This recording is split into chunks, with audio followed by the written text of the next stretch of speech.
Regardless of whether or not you have a community for you, you will often have to try and recruit people to your side. This is because many of us face issues with family, friends, even partners, and these are not those people we can simply tell to get lost to easily. It's also because, as discussed in Section 1, we do have a biological imperative to be with them, to have them help us on this journey. Now, I know many people will find it unfair that we have to take the burden of cajoling or convincing people when we are in the right. I hear you. And I feel that frustration, and if at any point you feel that it's just not fair, it is 100% okay to just tell people to fuck off. Honest, that is your right. However, sometimes we don't want to tell people this, or we do, but not really. What we want is for people to recognize where we're at and join us. Now the question is how? There are several parts of successful interpersonal communication that can help you here. 1, acknowledge where they're coming from. It may be the stupidest place in the entire universe, but if we can't acknowledge it, they will shut down. For most people, that place is fitting into the cultural mainstream.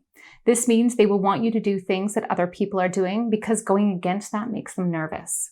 It's okay to acknowledge, not accept, that this is important to them, or at least that they think it is. And it will also make it easier for you to help draw them away from it because you know exactly where they are and why it's wrong. Number 2, acknowledge good intentions. Hard again, but it's true that most people want what is best for our kids. They may be misguided in how they're going about it, likely because of where they're coming from, but they do mean well. If we can give them that, we likely won't be as defensive, which then allows them to ease up on their own digging in. 3, remember their history. For most people, they go to what they know, which is their own upbringing, and many of them struggle to acknowledge the damage or personal problems that may have arisen from that.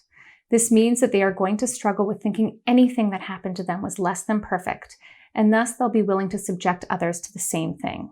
If you can realize that moving away from that place of comfort will cause them anxiety, you may be more patient with them and can help them through it.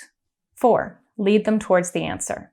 This is otherwise known as Socratic questioning, as Socrates had a wonderful way of bringing people to the answer he already knew.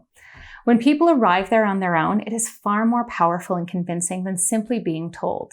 This can be hard and requires practice, but sometimes it can be easier than we think when it comes to our kids and teaching gentle parenting, as they very logically go together. For example, a common concern is that other kids are sleeping through the night or more independently than our own.